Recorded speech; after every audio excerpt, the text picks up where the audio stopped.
नमस्कार दोस्तों, Manu creative garden में आपका स्वागत है। उम्मीद है आप सब अच्छे से होंगे और अपने गार्डनिंग के कामों में व्यस्त होंगे।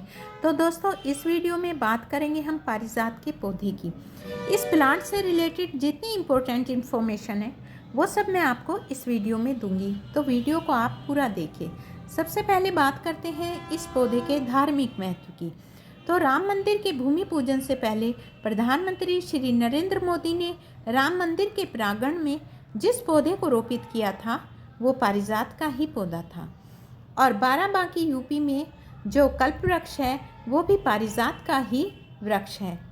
तो दोस्तों, जब समुद्र मंथन हुआ था और उसमें 14 रत्न निकले थे, उसमें से एक रत्न के रूप में इस पौधे की उत्पत्ति हुई थी। तब देवता इसे अपने साथ स्वर्गलोक लेके चले गए थे और वहाँ पर कहते हैं कि उर्वशी नाम की अप्सरा को ही इसे छूने का अधिकार था और वो इसे छूकर ही अपनी थकान मिटाती थी। एक बार नारद जी देवलोक आए और वहाँ पर उन्होंने कुछ फूल लाकर भगवान श्री कृष्ण को दे दिए।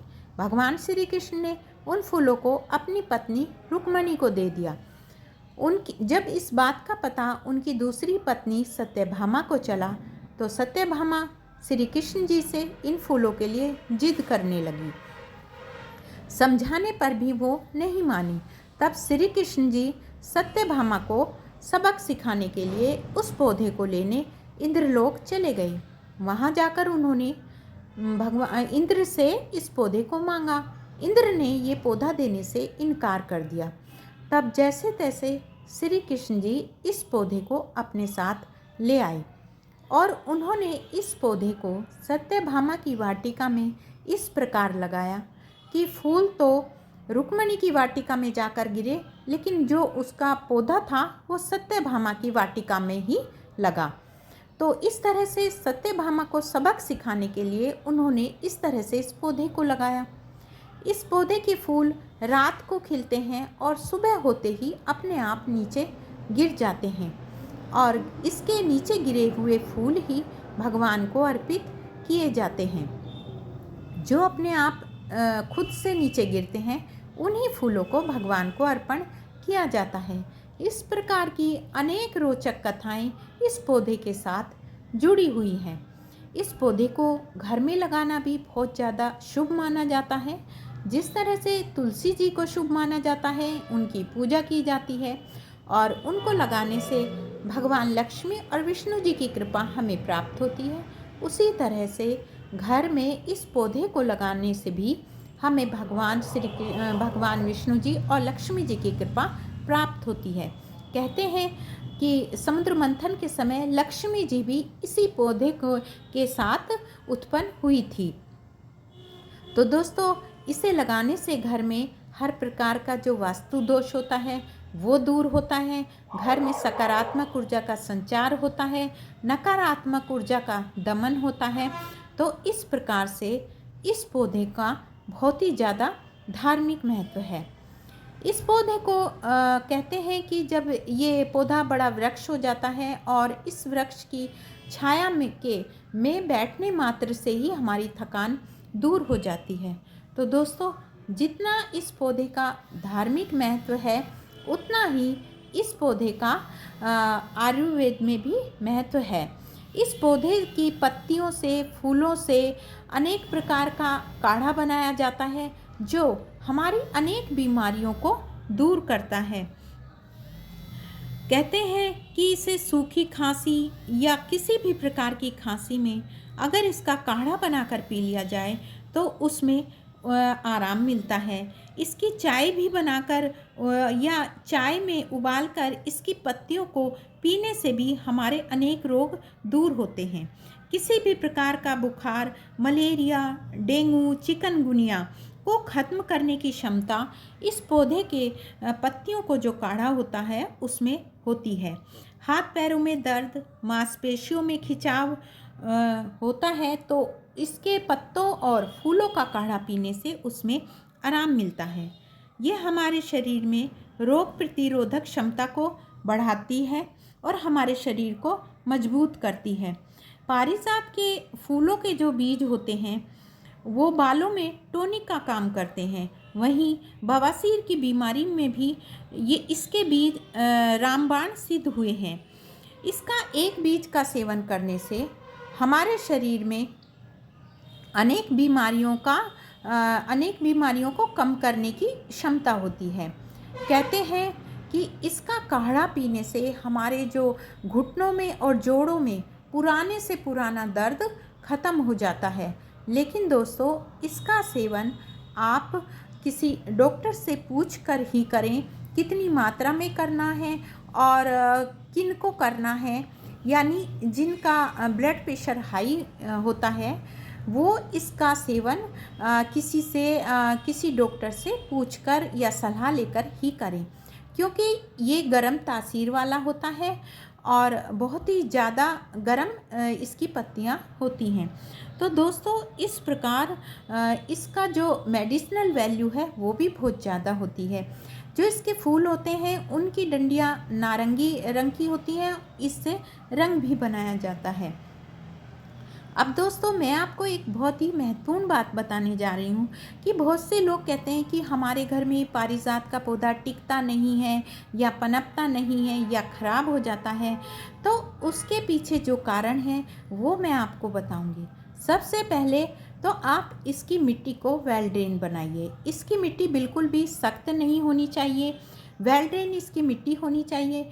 गार्डन की 50% नॉर्मल सोयल, 20% कंपोस्ट या गोबर की खाद या वर्मी कंपोस्ट और 10% इसमें सैंड होना चाहिए और इसमें थोड़ा सा फंजीसाइड पाउडर या हल्दी पाउडर आप ज़रूर मिला लें।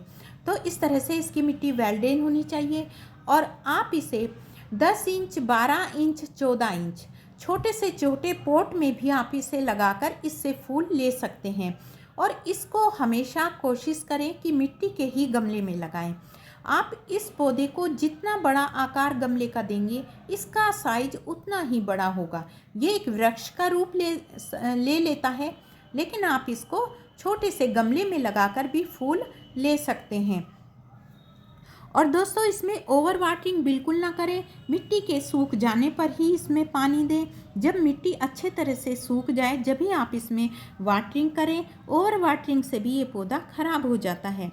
अब बात करते हैं इसकी सनलाइट की। तो इसे वहाँ रखिए जहाँ पर पूरे दिन की धूप आती हो, और अगर पूरे दिन की भी धूप इस पौधे को ना मिले तो कम से कम 4 घंटे की धूप तो इस पौधे को ज़रूर चाहिए। फ्लावरिंग के लिए इस पौधे को धूप बहुत ही ज़रूरी होती है। और ये अक्टूबर और नवंबर में, सितंबर में इसका फ्लावरिंग टाइम होता है और उसमें इसमें भर के फूल आते हैं। तो आप इसे फरवरी और सितंबर में गाय की सड़ी हुई गोबर की खाद दें।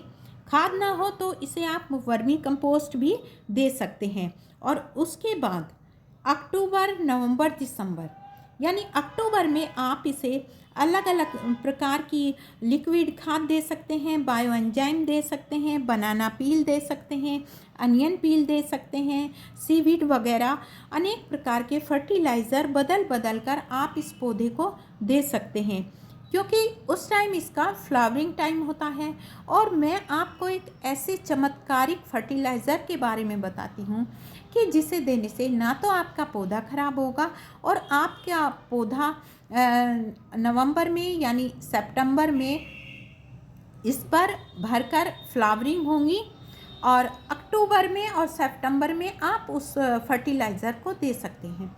वो है mustard cake fertiliser. Mustard cake fertiliser आप सभी फ्लावरिंग प्लांट्स को दे सकते हैं, खासकर इस पौधे में फूल लाने के लिए आप उसे दे सकते हैं। और ज़्यादा फूल लेने के लिए आप इसकी प्रूनिंग भी समय समय पर करते रहें।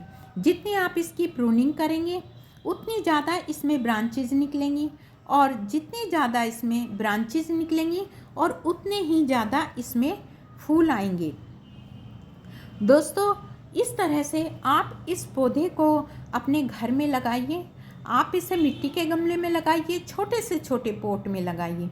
मधुमालती एक ऐसा प्लांट है कि अगर आप उसे छोटे पॉट में लगाएंगे तो उस पर फ्लावरिंग नहीं होगी, लेकिन पारिजात का पौधा ऐसा पौधा है कि आप छोटे से छोटे गमले में भी लगाकर उसे फूल ले सकते हैं।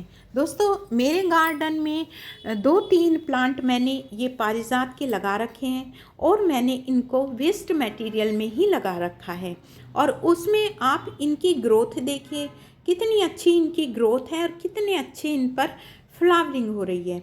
तो दोस्तों बहुत आसान इसकी केयर है, और अगर आप इस तरह से इसके पौधे को लगाएंगे तो आपका पौधा बहुत अच्छी तरह से ग्रो करेगा और भर कर इस पर फूल आएंगे। दोस्तों जब सुबह मैं अपने गार्डन में जाती हूँ और मुझे नीचे इसके फूल गिरे हुए मिलते हैं तो मैं पूजा के लिए वो फूल लेकर आती हूँ, और इसके फूलों की भीनी भीनी खुशबू से मेरा सारा गार्डन महक जाता है।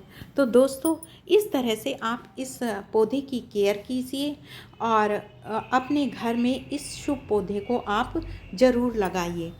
तो दोस्तों ये थी इस पौधे के बारे में जानकारी, और अगर आपको ये मेरी वीडियो अच्छी लगी तो वीडियो को लाइक करें और शेयर करें।